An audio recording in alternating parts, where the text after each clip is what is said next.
Bonjour, merci d'être avec nous pour cette nouvelle table ronde cet après-midi ici, Mobility TV.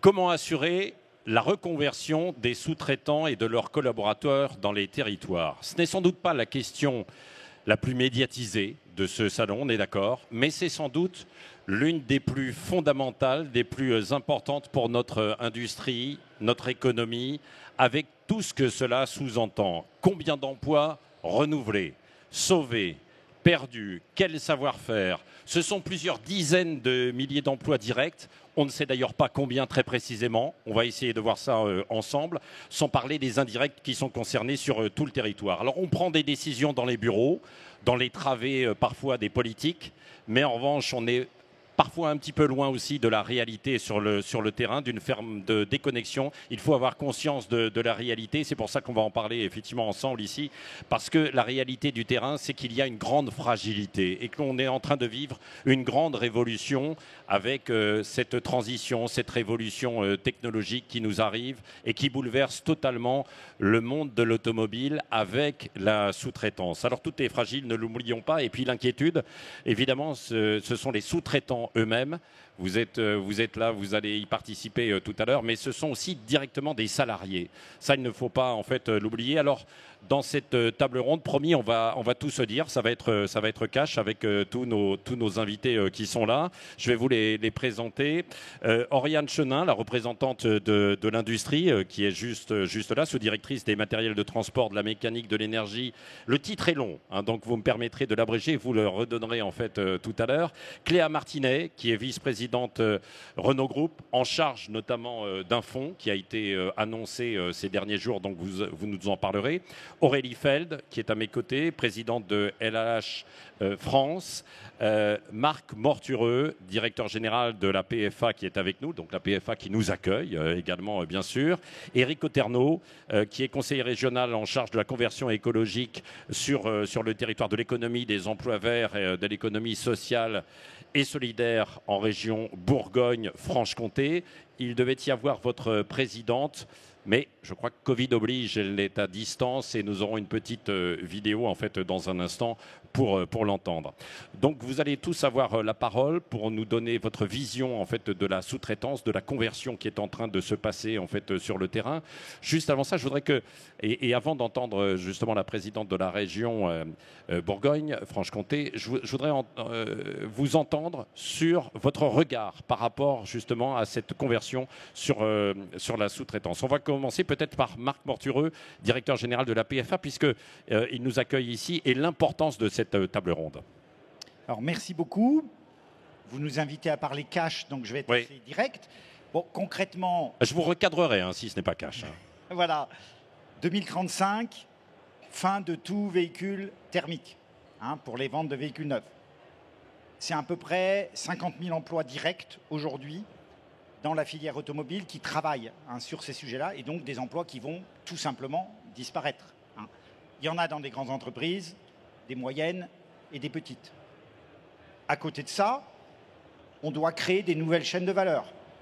Les batteries, 3 grandes usines qu'on va construire dans le nord de la France. Dans le domaine de l'hydrogène, on a également des grandes usines pour les piles à combustible, pour les réservoirs, l'électronique de puissance, l'économie circulaire. Voilà, ça dresse un peu le paysage. On a un certain nombre d'emplois qui vont disparaître. Il y a par ailleurs des emplois à créer. Et on a mené une étude justement pour aider les entreprises de la filière, les sous-traitants de rang 2, de rang 3, qui ont bien conscience qu'on va vers l'électrification, mais qui avaient du mal à percevoir concrètement qu'est-ce que ça veut dire pour eux en termes de pièces, en termes de composants. Ouais. Et cette étude, elle montre à la fois que plus on va vite, plus ça va quand même être douloureux, difficile, et on va vite, on va très vite. Et deuxièmement, ce qu'on voit, c'est que il y a un certain nombre de secteurs très particulièrement concernés. On parle souvent du décolletage, de la fonderie, de la forge, beaucoup dans la mécanique, mais pas seulement, dans la plasturgie. Et si les grandes entreprises, ça sera évoqué, je trouve, ont une capacité d'adaptation et d'anticipation assez incroyable, enfin vraiment les choses vont très très vite, on a vraiment un gros travail à faire pour accompagner les petites et moyennes entreprises. Voilà, Cléa Martinez, justement, à vos côtés, Renault Group, parce qu'il y a eu cette annonce. Vous allez nous préciser un petit peu tout ça, et puis dans un second temps, tout à l'heure, on verra l'objectif et comment tout ça va se mettre en place. Redites-nous de quoi il s'agit très précisément, cette annonce donc ces derniers jours.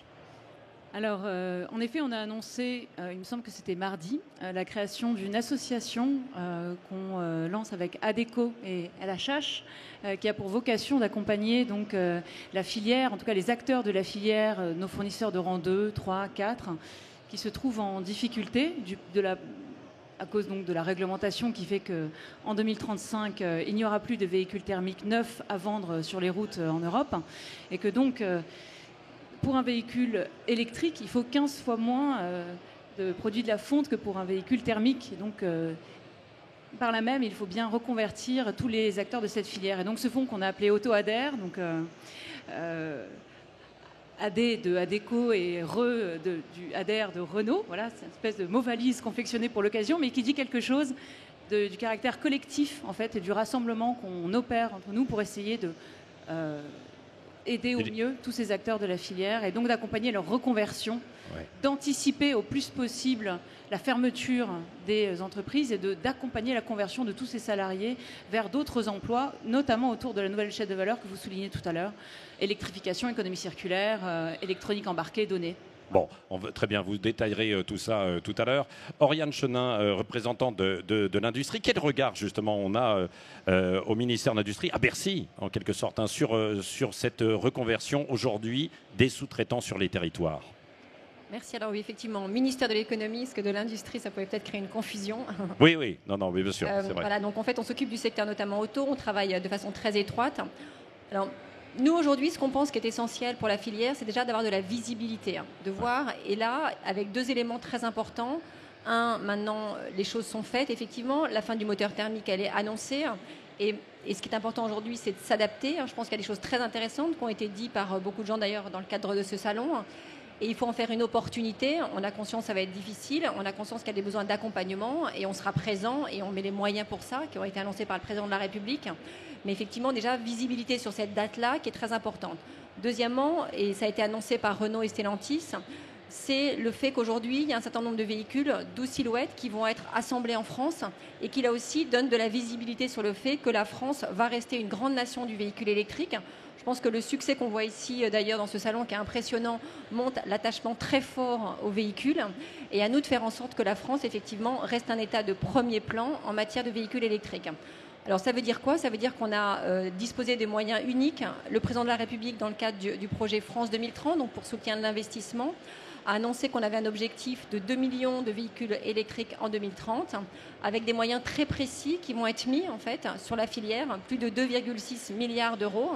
Et cet argent-là, il est concret. Et on a par exemple un projet de diversification des sous-traitants. Les sous-traitants aujourd'hui qui ont des projets intéressants de diversification, par exemple pour investir une chaîne de valeur haute dans le vélo par exemple, en fait, peuvent être soutenus significativement par l'État.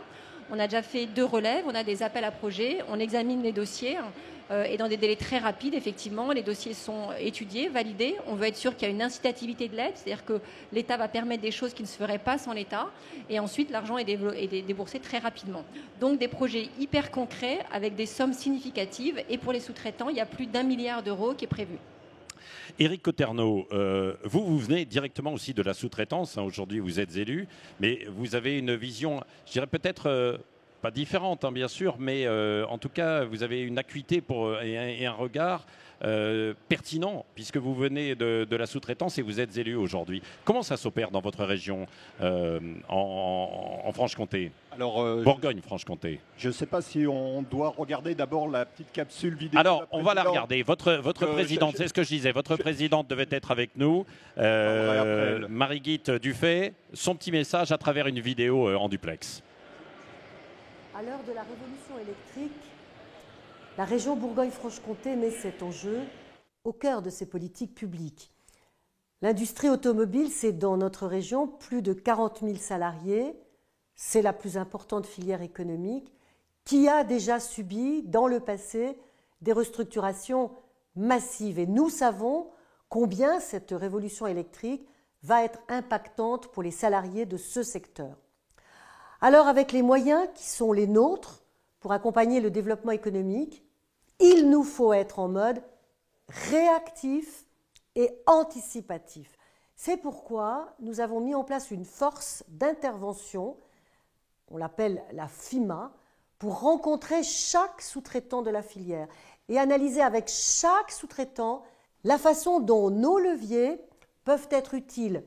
Investissement de rupture, investissement de diversification, formation pour anticiper l'évolution des compétences et favoriser les transitions professionnelles pour les salariés. Cette force d'intervention est commune à l'État et à la région, complétée par notre agence économique régionale. Nous voulons ainsi résolument anticiper la révolution du moteur électrique. Nous avons conscience de la difficulté, des risques, mais nous voulons aussi miser sur l'ADN industriel de notre région, sur la force de sa matière grise et de ses écosystèmes d'innovation. Ce message, un mot de commentaire et puis ensuite je vous donnerai plus longuement la parole. Oui, alors en complément de ce que vient de dire la présidente de région, j'ajouterais que la région Bourgogne-Franche-Comté est bien connue pour ses vins de Bourgogne, le comté et la saucisse de Morteau, mais assez peu par le fait qu'elle est une région tout aussi industrielle que les Hauts-de-France. On a à peu près 17% d'emplois dans l'industrie et un tiers de ces emplois dans l'automobile. Donc, non, mais il y a Peugeot, hein, bien sûr. Non, mais, voilà. Mais personne, évidemment, ne l'oublie parce que Bourgogne, Franche-Comté et Peugeot, qui est l'un des fiefs, qui était l'un des bastions de l'automobile en France. Quoi. Tout à fait, mais pas que Peugeot. On a Fiat Powertrain aussi, plutôt côté Saône-et-Loire. Et donc, effectivement, il était hors de question. On en discutait donc en août 2021 avec la présidente de laisser tomber cette filière. Et c'est pour ça qu'on a eu d'abord, dans un premier temps, une phase de diagnostic. Oui. Pourquoi ? Simplement, on avait les études de la CLEPA, on avait les études de la PFA, mais on n'avait pas de vision Bourgogne-Franche-Comté. Donc, dans ce premier temps, on a mené à peu près 40 interviews auprès des syndicats locaux, patronaux, salariés, du pôle véhicule du futur, des universités, pour définir quelle pouvait être notre fameuse FIMA, sur laquelle on a voté donc, quelques mois après, en décembre 2021, le fait de mettre 36 millions d'euros chaque année sur cette feuille de route. Oui.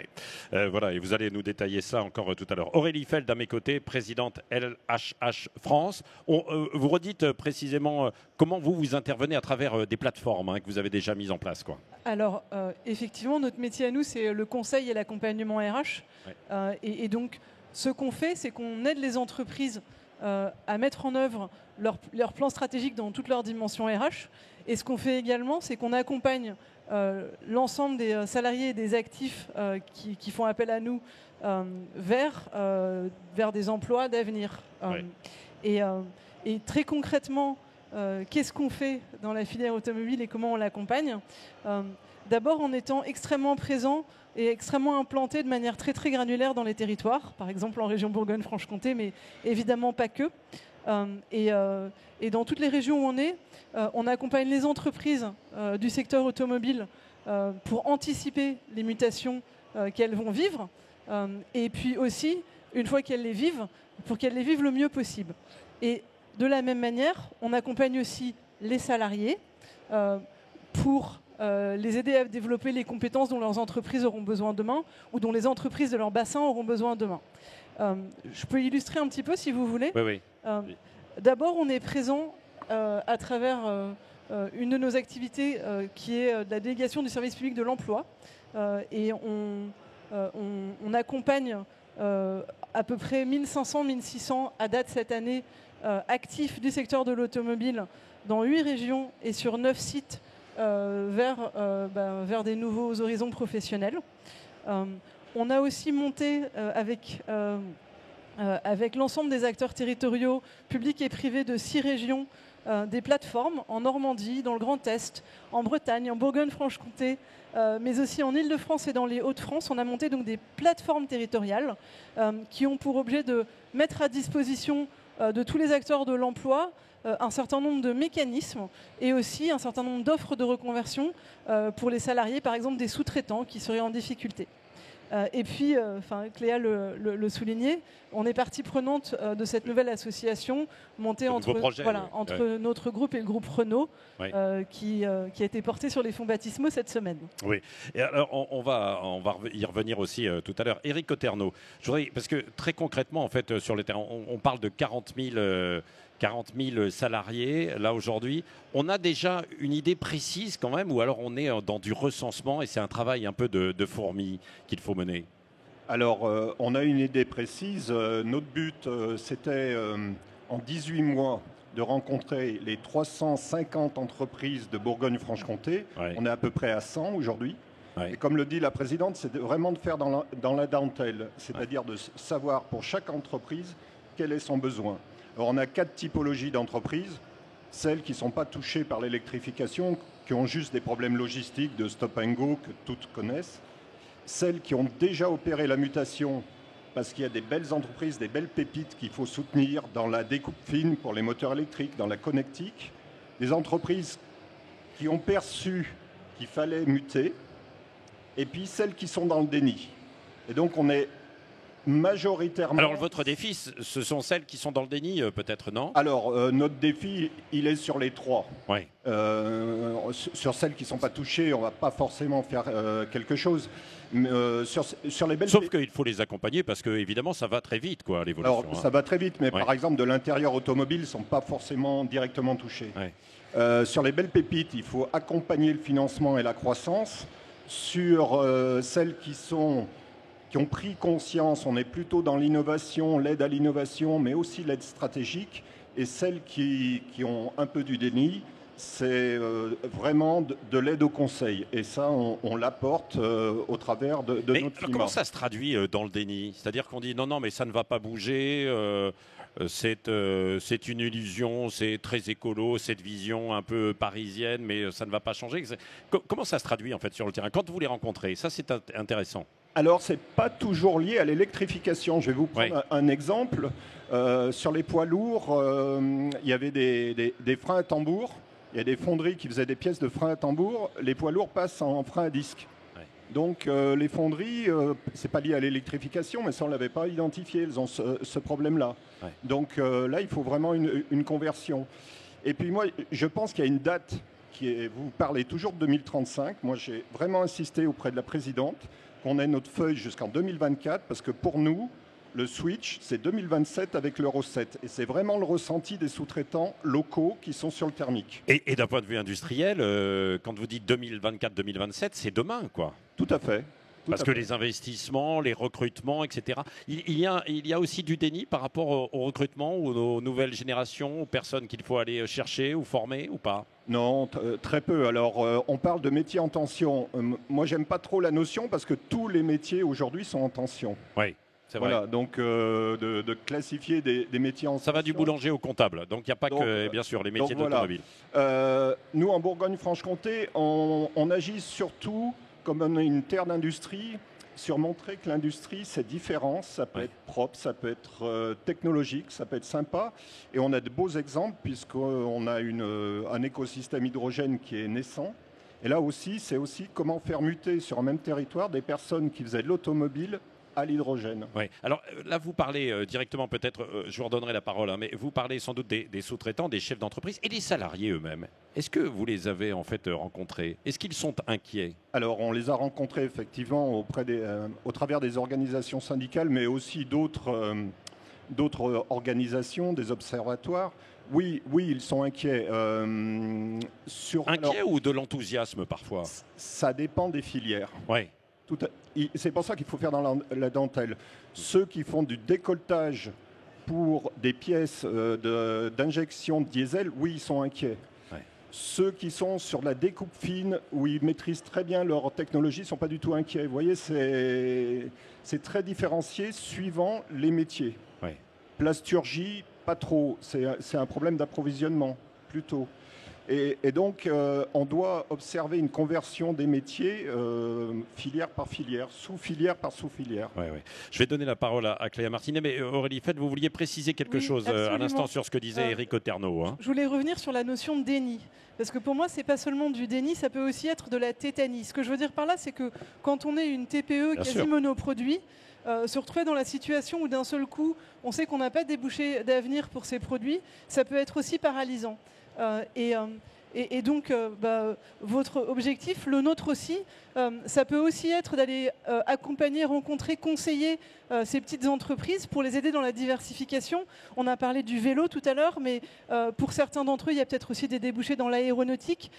Voilà. Et donc, oui, je ne voulais pas qu'on reste seulement sur la notion de déni. Je pense que il y a toute forme de paralysie et elles peuvent être liées aussi au caractère un peu vertigineux. Non mais ce déni, en fait, il est très large. Quoi. Vous évoquez, oui, il y a la peur, il y a une forme de paralysie, il y a de l'inquiétude et ça se traduit de plusieurs façons. Avant de donner la parole à Marc Mortureux, Cléa Martinet, justement, dans le fond que vous avez lancé, ce que vous avez évoqué tout à l'heure, comment ça va se traduire pour aller aider sur le terrain les aides? Ça va s'adresser à qui alors précisément? Alors, je voudrais revenir sur ce qui vient d'être dit, parce que la tétanie, je suis tout à fait d'accord avec ça. Et je pense qu'il y a quelque chose d'en plus, il y a aussi l'attachement. Parce qu'en fait, il y a Bien sûr. Bon, on dit ça de beaucoup de métiers industriels, donc c'est un peu absurde de dire oui, l'automobile, c'est un métier de passion. La plupart des métiers industriels sont des métiers où on y met beaucoup de soi. Mais nous, par exemple, on a eu cet exemple-là à Flins, qui est en fait un site industriel extrêmement iconique en fait, pour le groupe Renault, emblématique, un des poumons de la production pendant des décennies, où on a produit des véhicules complètement emblématiques et transgénérationnels comme la R16 et la R18. On l'a entièrement transformé, ce site, et ça n'a pas été simple au début. C'est-à-dire que l'ensemble des salariés étaient inquiets, certains vent debout, parce qu'il y avait une véritable inquiétude et un attachement à la production du thermique à Flins. Et en fait, il y avait un dialogue social extrêmement renouvelé, et puis avec une mobilisation plus haut niveau de l'entreprise, avec Jean-Dominique Sénard et Luca Demeo qui s'y sont déplacés à plusieurs reprises, et où on a réussi à emmener les salariés dans un nouveau projet qui n'était pas du tout celui de production et d'assemblage de véhicules thermiques, qui était donc du coup de transformer le site en une usine d'économie circulaire, donc là avec des métiers proches mais différents, où il a fallu accompagner toute cette et l'accompagnement là, il est tout à la fois donc social, psychologique, technique derrière pour donner un peu des perspectives, quoi, j'imagine, non? Oui, tout à fait. Donc le groupe, en vue en fait de cette transformation qui s'opère à Flins, mais pas seulement. En fait, la Renolution, le plan stratégique de notre groupe, il s'opère dans tous nos sites français. À Flins, c'est le tournant de l'économie circulaire. On a le tournant de l'électrification qui s'opère à Cléon, en Normandie, dans le Nord, avec Electricity. On s'est doté d'une entité qu'on appelait la Renault University, qui est en fait une université d'entreprise assez innovante, parce qu'elle est écosystémique, elle emmène avec elle le milieu académique et la filière. Et donc cette université accompagne les salariés de ces sites vers les métiers, alors je ne vais pas dire en tension, parce que je suis tout à fait d'accord avec vous, c'est un peu un mot qui n'a plus de sens, mais les métiers dont on a besoin pour demain. Donc, voilà, c'est un peu comme ça qu'on s'est organisé. Et là, est-ce que vous avez une idée du nombre d'entreprises qui vont être concernées, en tout cas là directement avec vous, sur ce travail à partir du fonds? Ah non, le fond, là, comme vous le dites, porté sur les fonds baptismaux mardi. Oui, non mais c'est ça. Non mais aujourd'hui, parce que vous êtes dans un travail un peu de repérage et on n'en est qu'au démarrage, quoi. C'est ça, oui. Tout à fait. Oui. Aurélie Feld, oui. L'idée, non mais Marc, je vous donne la parole. C'est d'essayer de faire un travail le plus concret et le plus précis et d'être sûr de prioriser et de cibler correctement. Je pense que ça sera plus efficace pour nous de parler de choses quand on aura quelques histoires concrètes à raconter. C'est beaucoup trop tôt aujourd'hui. Oui. Mais la démarche est très pointue. Oui, Marc Mortureux, directeur général de la PFA, vous avez une vision, je pense, générale, quoi, assez complète. Et est-ce qu'on est capable d'avancer en fait des chiffres, quoi? D'abord, on a confié une mission à 2 chefs d'entreprise, 2 anciens chefs d'entreprise, justement pour aller à la rencontre des chefs d'entreprise. Parce qu'ils se confient des fois mieux de chef d'entreprise à chef d'entreprise. Par rapport à ce que vous disiez sur la catégorisation, moi que je rejoins tout à fait, en fait, première chose qu'on voit comme retour, c'est que avant de penser à du moyen terme, il y a le très court terme.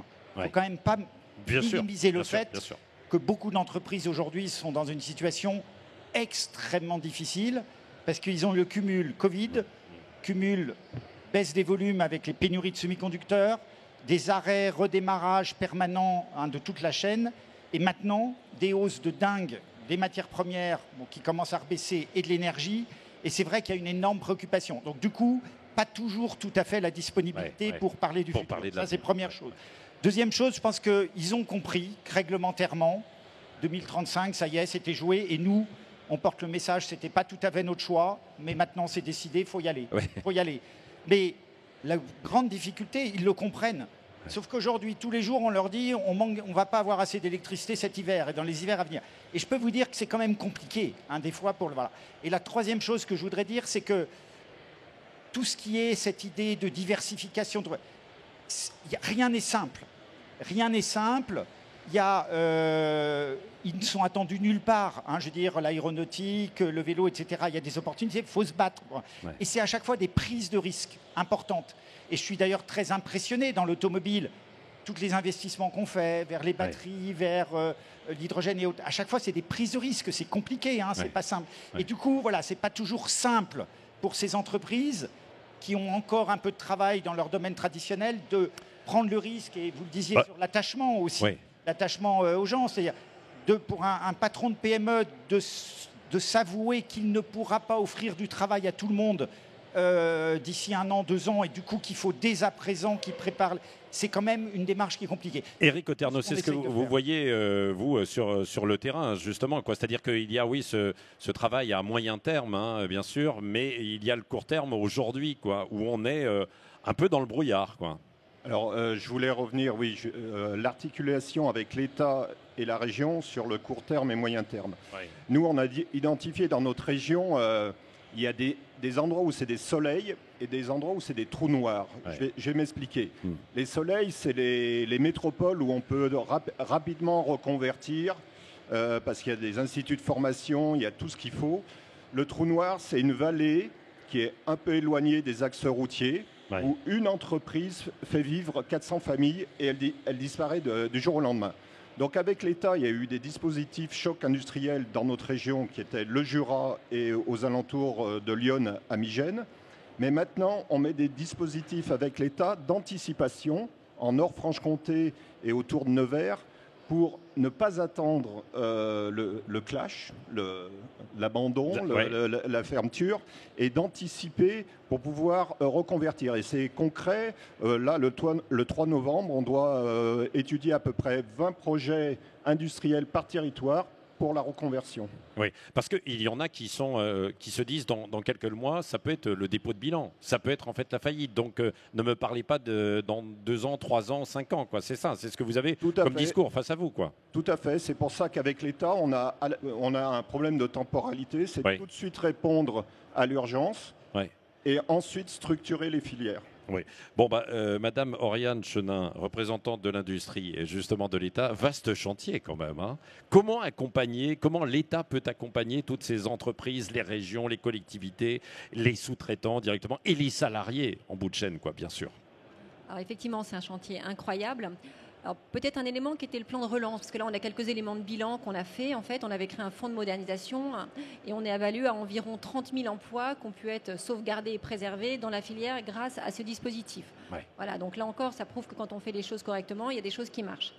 Alors maintenant, effectivement, l'enjeu, c'est à la fois le très court terme, avec le défi posé par le contexte actuel, avec nous un besoin de réactivité très rapide sur les sujets par exemple du prix de l'énergie, qui peut être un sujet qui peut porter atteinte fortement aux marges des entreprises, avec des dispositifs d'aide qui ont été mis en place, mais dans un cadre européen qui sont contraints, donc avec pas forcément toujours les résultats qu'on souhaite, et avec nous une adaptabilité énorme, et en permanence on essaie d'analyser, de regarder pour adapter des dispositifs.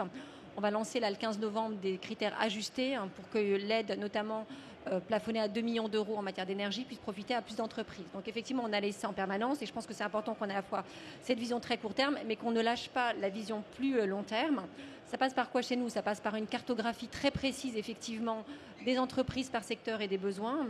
Ça va passer par des accompagnements très ciblés et on souhaite cibler une trentaine d'entreprises structurantes de sous-traitants qui peuvent drainer une filière, ce qu'on va accompagner de façon très précise.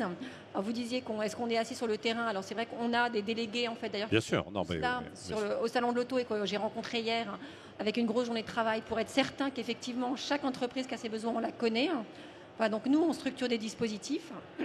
On est là pour être un facilitateur, on est là pour être les moyens et pour prendre le risque quand il est difficile.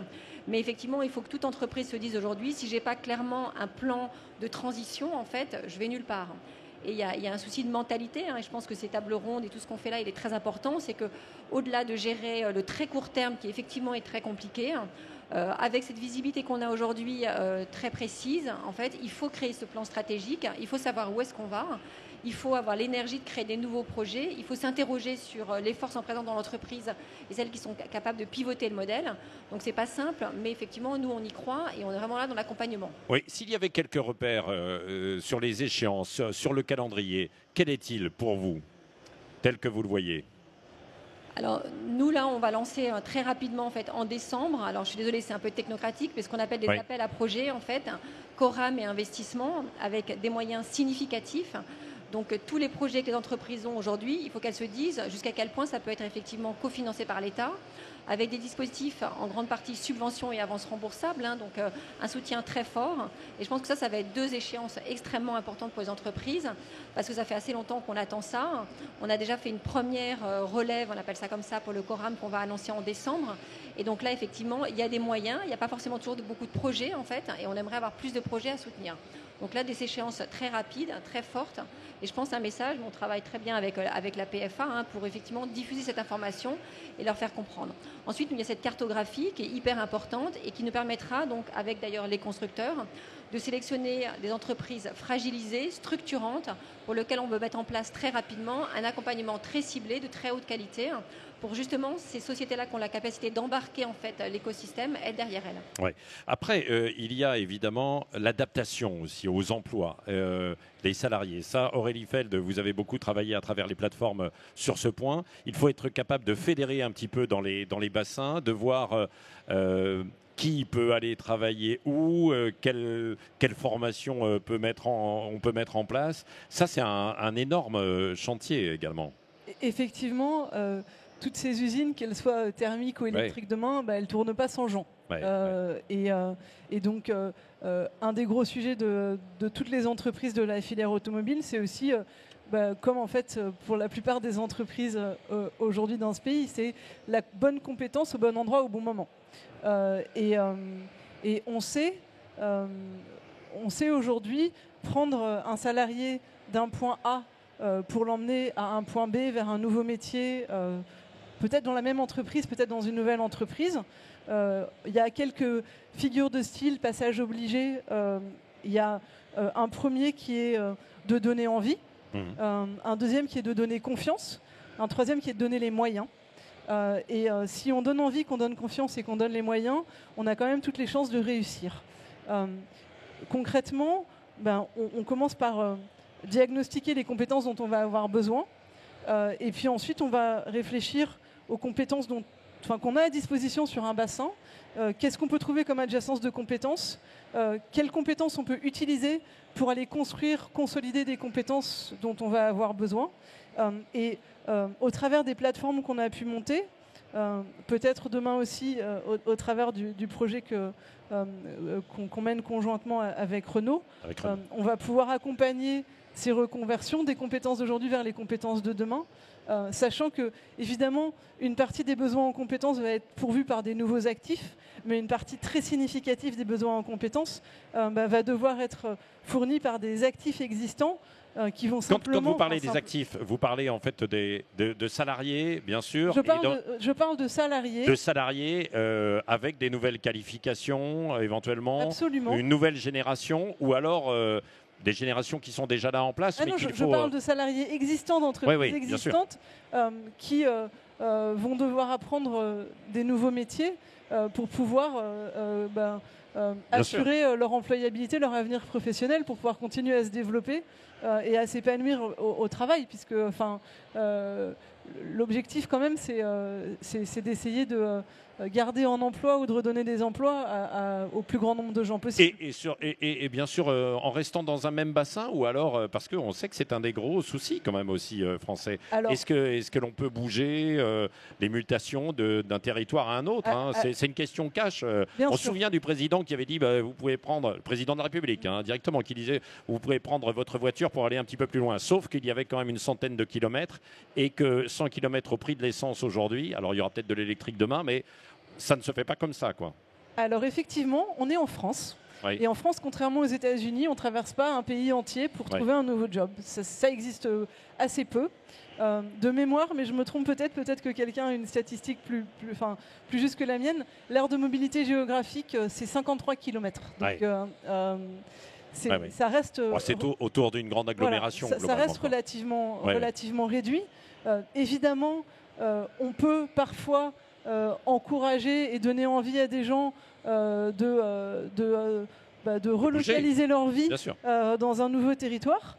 Pour ça, il faut beaucoup travailler l'attractivité du territoire et il faut aussi être en capacité d'accompagner ce déménagement et cette nouvelle vie avec des aides spécifiques qui permettent de lever les freins au déménagement. Et ça passe évidemment par donner un emploi mais pas seulement à un des membres de la famille. Il faut aussi accompagner le conjoint ou la conjointe. Et puis, il faut aussi qu'il y ait des écoles de bonne qualité, une vie sociale et une vie familiale dans le Cléa bassin de Martinez, destination. c'est un défi, bien sûr, là, à venir, et que vous avez déjà eu avec chez Renault, quand vous parliez en fait de l'exemple tout à l'heure, quand on a un attachement à une usine, on a attachement à l'usine, bien sûr, on a un attachement à son travail et à la région ou à la ville, quoi. Oui, tout à fait. Alors nous, on a fait le choix au niveau de Renault de conserver et de maintenir tous nos sites industriels en France et de réindustrialiser, de localiser toute la chaîne de valeur du véhicule électrique en France. Donc on a peu de problématiques de mobilité où on doit bouger nos salariés d'un site à un autre, donc bien heureusement. Au contraire, en fait, nous, ce qu'on fait, c'est qu'on étend, comme on s'étend sur la chaîne de valeur, on étend nos sites.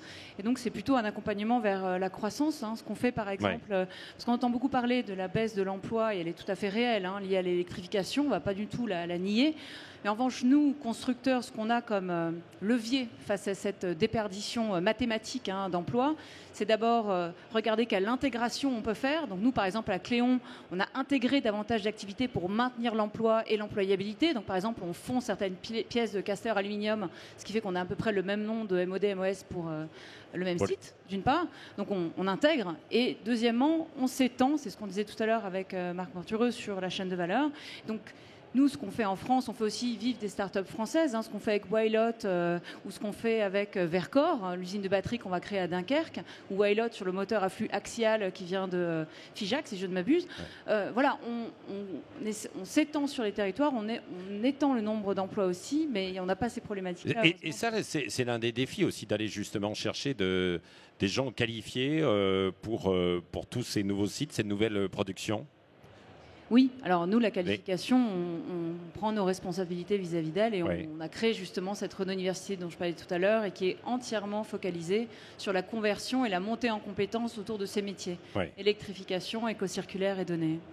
Éric Cotterneau, vous vouliez ajouter quelque chose quand on évoquait cette question, hein? Oui, alors nous, pour rien vous cacher, on en a beaucoup discuté en région et je parlais toujours de l'exemple de Flins et de la refabrique. Et donc la présidente de région, à un moment donné, me dit « Éric, je vois à peu près ce que c'est, mais explique-moi ». Et donc nous, on a en région un potentiel, c'est que le plus gros centre mondial de pièces de rechange du groupe Stellantis est à Vesoul. Donc on est géographiquement proche des pièces de rechange. Il y a aussi un autre sujet, on en a parlé dans la table ronde précédente, c'est tout ce qui est inclusif. Et nous, on a commencé à mettre en place des usines de démontage de pièces de rechange, de reconditionnement, de repackaging et des unités, alors certes plus modestes que Flins, de refabrique. Donc ça, c'est le premier point que je voulais aborder. Pour moi, Flins, c'est exemplaire. Le deuxième thème, on a parlé... Ça, c'est un bon point. Ça a été pris par Cléa Martinez. Donc voilà. Ah bah, quand il y a des... Non, mais quand il y a des choses Je ne suis pas le seul positives, prophète non, de mais- notre vertu, j'en suis ravie. Voilà. Et le deuxième point que je voulais aborder, quand on voit nos 350 entreprises sur les territoires, on y va également avec les présidents de communautés de communes. Ouais. Et on fait ce qu'on appelle la GPEC territoriale. Alors là, c'est un grand mot, la gestion prévisionnelle des emplois et compétences territoriales. On demande au président de la petite Comcom quelles sont les entreprises sur lesquelles il a une inquiétude. Et alors on lui dit, elles font quoi? Ah, j'ai 2 entreprises qui font du tournage fraisage et je suis inquiet par rapport à elles. Ah oui, mais on a, nous, une entreprise qui fait du ferroviaire qui cherche un site. Alors, je ne vous dis pas que ça marche à tous les coups, mais il faut le jouer à chaque fois. Oui. Il nous reste 5 minutes, c'est-à-dire 1 minute chacun pour conclure sur le message que vous avez à passer. On va commencer par Oriane Chenin, la représentante de l'industrie. Le message que vous avez à passer, qui doit être perçu, si on ne devait retenir qu'une chose. Alors, nous, notre souhait, c'est de créer les sous-traitants de demain, et ces sous-traitants qui soient compétitifs et qu'on ait un avantage énorme de la transition écologique, parce qu'on pense que la France a des vraies choses en avance. On pense que les constructeurs auront besoin d'avoir justement des sous-traitants qui sont respectueux de toutes ces normes. Et donc, pour nous, c'est vraiment notre défi, effectivement. C'est à la fois innovant, compétitif et respectueux de la transition écologique, avec des sous-traitants de demain dont on sera fiers et qu'on souhaite tous créer. Oui. Cléa Martinet. Pour les constructeurs, moi je pense qu'on a tous fait un peu un constat d'humilité où en fait être leader dans notre secteur aujourd'hui, c'est pas être ni les plus gros ni les plus premiers, c'est plutôt embarquer toute la filière avec nous. Et donc je pense que c'est un peu ce que cette table ronde dit aujourd'hui, c'est qu'on a besoin d'être ensemble avec l'État, avec les territoires, avec le milieu académique, avec la formation et l'accompagnement pour qu'on puisse garder un secteur automobile compétitif et innovant en France. Aurélie Feld. Alors, pour nous, la bataille de l'emploi et de la préservation de l'industrialisation ou de la réindustrialisation des sous-traitants, elle se gagne dans les territoires. Et le message, c'est qu'il faut aller à leur rencontre, il faut échanger avec eux, il faut construire avec eux les conditions de leur succès et il faut aussi les aider à disposer des compétences dont ils ont besoin. Voilà. Éric Oterno, c'est bien, vous êtes tous très concis. Éric Oterno. Alors, très rapidement, oui, notre région s'est déclarée en état d'urgence climatique et dans le cadre de la conversion écologique de l'économie, on ne lâchera pas notre filière automobile et on l'aidera à se reconvertir. Oui, parce qu'il y a eu un doute en se disant, et en voyant ce qui se passait peut-être chez Peugeot il y a quelques années, en se disant peut-être que finalement toute la filière va tomber chez nous dans l'ensemble de notre région Bourgogne-Franche-Comté. Non. Non, pas de doute. Non, mais bon. Pas de doute. Pas de doute, oui. On y va. Oui. Marc Mortureux, pour PFA. Moi, je dirais d'abord l'automobilité. Moi, je pense à beaucoup d'avenir, Ouais. avec de plus en plus de création de valeur. Et s'il y a un atout qu'on a en France, c'est notre électricité décarbonée. Donc, s'il y a un endroit où ça a du sens, pas seulement pour faire rouler des véhicules électriques, mais pour les produire, Ouais. ça a du sens de le faire en France parce qu'on fait tout ça pour la lutte contre le réchauffement climatique. Donc, on a à la fois l'enjeu de savoir à quelle vitesse on va aller vers l'électrique, mais aussi l'enjeu qui a été rappelé par Oriane Chenin, c'est de remonter notre production automobile en France. Il faut en faire une opportunité de rebond, parce que le déclin de l'automobile, il ne date pas de cette transition énergétique, il date d'avant. Et là, il faut vraiment qu'on réussisse à en faire une opportunité. Nos compétences, on a un vrai tissu industriel de grande valeur. Il faut vraiment qu'on réussisse effectivement à redonner espoir à l'ensemble des salariés, parce qu'il y a vraiment dans les nouveaux écosystèmes qui se créent beaucoup d'opportunités à saisir. Oui, et les choses ne sont pas figées en plus, elles peuvent évoluer quand même. C'est ce qu'il faut dire, quoi. Y compris par rapport aux technologies en fait d'aujourd'hui, quoi, bien sûr.